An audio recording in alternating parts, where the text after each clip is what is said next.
तो ग्वालियर में बीजेपी के दिग्गज नेताओं की आपसी खींचतान में संगठन की नियुक्तियों का गणित बिगड़ा हुआ है। नवनियुक्त अध्यक्ष अभय चौधरी अपने जिले की कार्यकारिणी का गठन नहीं कर पा रहे हैं, तो वहीं ग्वालियर में जीडीए, साडा और मेला प्राधिकरण जैसे महत्वपूर्ण संस्थानों में पॉलिटिकल नियुक्तियां अटकी हुई हैं। कांग्रेस इसे बीजेपी की आपसी गुटबाजी बताकर खुश हो रही है। देखिए रिपोर्ट। ग्वालियर के दिग्गजों में वर्चस्व की लड़ाई, जीडीए, साडा और मेला प्राधिकरण की नियुक्तियां अटकी। बीजेपी की आपसी गुटबाजी से कांग्रेस खुश, सिंधिया और तोमर गढ़ हैं ग्वालियर। ग्वालियर के कद्दावर नेताओं में पवैया की गिनती। मध्य प्रदेश में 2023 का विधानसभा चुनाव सर पर है, लेकिन सियासी दलों के नेताओं के बीच आपसी तालमेल बिठाना टेढ़ी खीर साबित हो रहा है। आपसी खींचतान और सियासी रस्साकसी बीजेपी के दिग्गज नेताओं के शहर ग्वालियर में भी देखने को मिल रही है। ग्वालियर केंद्रीय कृषि मंत्री नरेंद्र सिंह तोमर, केंद्रीय नागरिक उड्डयन मंत्री ज्योतिरादित्य सिंधिया, बीजेपी के वरिष्ठ नेता जयभान सिंह पवैया का गढ़ है। तीनों नेताओं का सियासत करने का अपना अपना अलग अंदाज है। तीनों नेताओं की अच्छी खासी फ्रेंड फॉलोइंग भी है। तीनों नेताओं के समर्थक संगठन और सत्ता में बराबर की भागीदारी चाहते हैं, लेकिन इन्हें एडजस्ट करना संगठन के लिए बड़ी चुनौतीपूर्ण टास्क है। ग्वालियर नगर निगम चुनाव में मिली हार के बाद बीजेपी ने अपना जिलाध्यक्ष यहां पर बदल दिया। बीजेपी ने कमल सखीजानी को जिलाध्यक्ष पद से हटा दिया।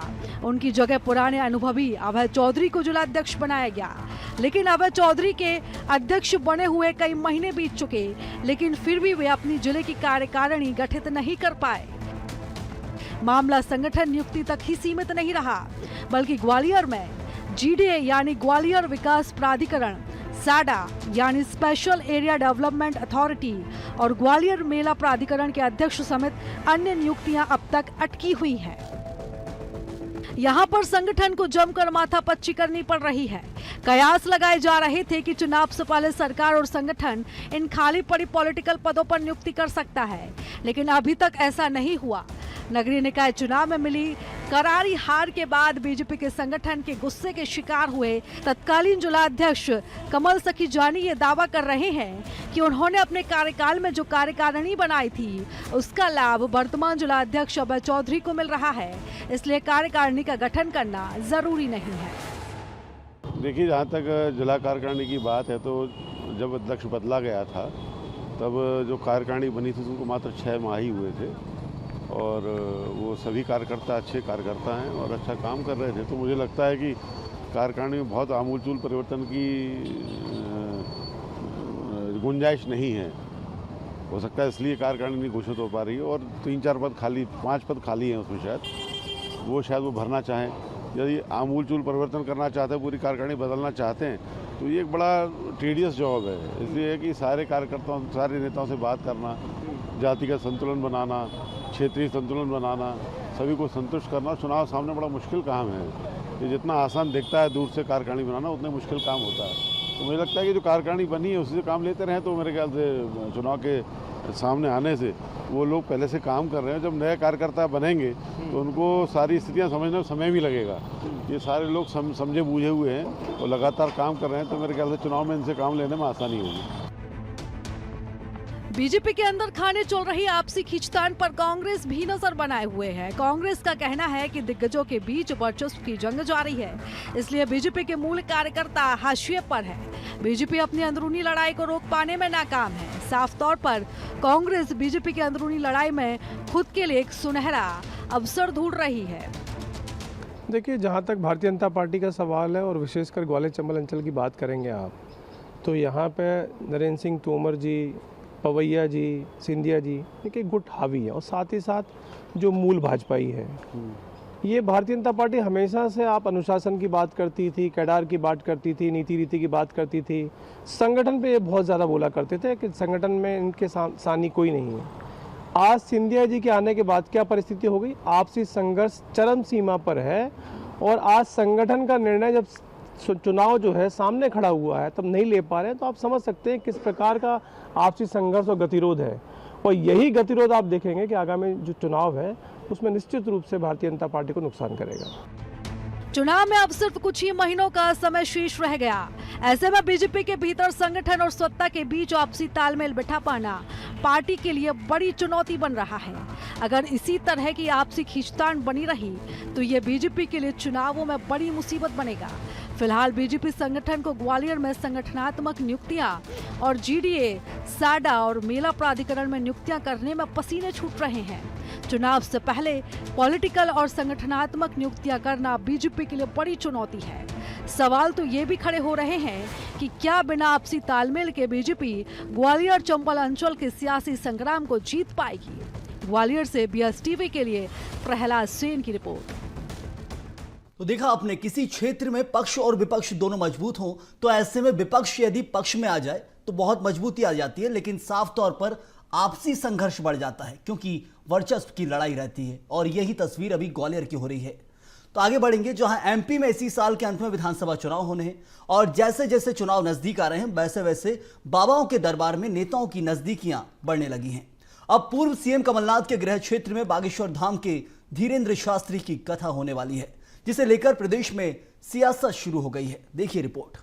230 विधानसभा सीटों में से किस बाबाओं का असर किन सीटों पर पड़ता है, आइए आपको दिखाते हैं रिपोर्ट।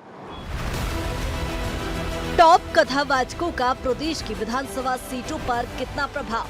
बुंदेलखंड के बागेश्वर धाम के धीरेन्द्र शास्त्री का प्रभाव। बुंदेलखंड सहित अन्य इलाकों की 89 विधानसभा सीटें, कुबेरेश्वर धाम के पंडित प्रदीप मिश्रा, मालवा निमाड़, भोपाल और नर्मदापुरम अंचल के 91 विधानसभा क्षेत्रों में है लोकप्रिय। कुछ ही महीने बाद विधानसभा चुनाव है और चुनाव के पहले अपने अपने इलाकों में मंत्री और विधायक कथाओं के जरिए वोटर्स को साधने में लगे हैं। नेता अपनी छवि बनाने के लिए लाखों रुपए खर्च करने में लगे हैं। तो वहीं शिवराज सरकार के कई मंत्री अपने अपने क्षेत्र में कथा करवा चुके हैं, तो कुछ वेटिंग लिस्ट में हैं।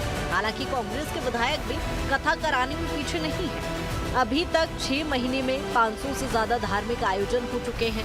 इन सबके बीच अब पूर्व मुख्यमंत्री और पीसीसी चीफ कमलनाथ की गृह क्षेत्र छिंदवाड़ा में पंडित धीरेन्द्र शास्त्री अगस्त के महीने में 4 दिन की कथा करने वाले हैं, जिसके चलते कथा समिति ने कमलनाथ को आमंत्रित किया है।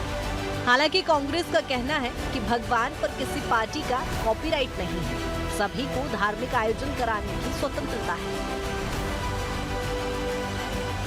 देखिए, भारतीय जनता पार्टी हमेशा व्यक्तियों को लेकर बात करती है और कांग्रेस पार्टी हमेशा जो है समाज को और आध्यात्म को लेकर बात करती है। हमारी आध्यात्मिक आस्था है तो व्यक्तियों के बारे में बातचीत का क्या मतलब है? कोई व्यक्ति महान होते हैं कि धर्म महान है? हम जो है सनातन धर्म में विश्वास करते हैं तो उसकी परंपराओं का पालन करते हैं। भारतीय जनता पार्टी व्यक्तियों को ही जो है टारगेट बना बना के जीवन भर काम करते हैं। किसी को गाली बकते हैं, किसी को पुचकारते हैं, किसी की जो है चरण धोते हैं। कांग्रेस पार्टी ये सब काम नहीं करती। कांग्रेस पार्टी अपनी परंपरा और उसका निर्वाह करती है, उसमें कोई भी सामने आए। अगर मैं धार्मिक व्यक्ति हूँ, आध्यात्मिक उसमें चाहता हूँ तो हम किसी के भी भाषण सुनने जाएंगे। धर्म प्रेमी हैं हम। गृह मंत्री नरोत्तम मिश्रा दतिया में जुलाई 2022 में धीरेन्द्र कृष्ण शास्त्री की कथा। पार्थिव शिवलिंग निर्माण का आयोजन। दावा, प्रतिदिन 1 लाख श्रद्धालु पहुंचे। जल संसाधन मंत्री तुलसी सिलावट इंदौर के सिंगापुर सिटी में दिसंबर में कराया था कथा का आयोजन। मदन मोहन महाराज ने कथा का किया था वाचन। दावा, प्रतिदिन 60 से 8 हजार श्रद्धालु पहुंचे। कृषि मंत्री कमल पटेल हरदा में दिसंबर 2022 में जया किशोरी की श्रीमद् भागवत कथा। दावा, कथा में प्रतिदिन 30,000 से अधिक श्रद्धालु पहुंचे। नगरीय प्रशासन मंत्री भूपेन्द्र सिंह खुरई के गुलाबरा बगीचा में दिसंबर 2022 में करवाई कथा। संत कमल किशोर नागर ने कथा का किया था वाचन। दावा, प्रतिदिन 15 से 20 हजार से अधिक श्रद्धालु पहुंचे। पूर्व मंत्री अर्चना चिटनिस। बुरहानपुर में 3 से 9 फरवरी तक कराया था कथा का आयोजन। पंडित प्रदीप मिश्रा ने शिव महापुराण की कथा की। दावा, प्रतिदिन 5 लाख श्रद्धालु पहुंचे। बीजेपी सांसद केपी यादव अशोकनगर में सितंबर 2022 में कथा का कराया था आयोजन। मोहरी पठान नवीन कृषि उपज मंडी परिसर में हुई थी कथा। पंडित प्रदीप मिश्रा ने कथा का किया था वाचन। दावा, प्रतिदिन 1 लाख से अधिक श्रद्धालु पहुंचे। ये तो रही बीजेपी विधायक और सांसदों की बात, लेकिन कांग्रेस विधायक भी कथा करवाने के मामले में पीछे नहीं रहे।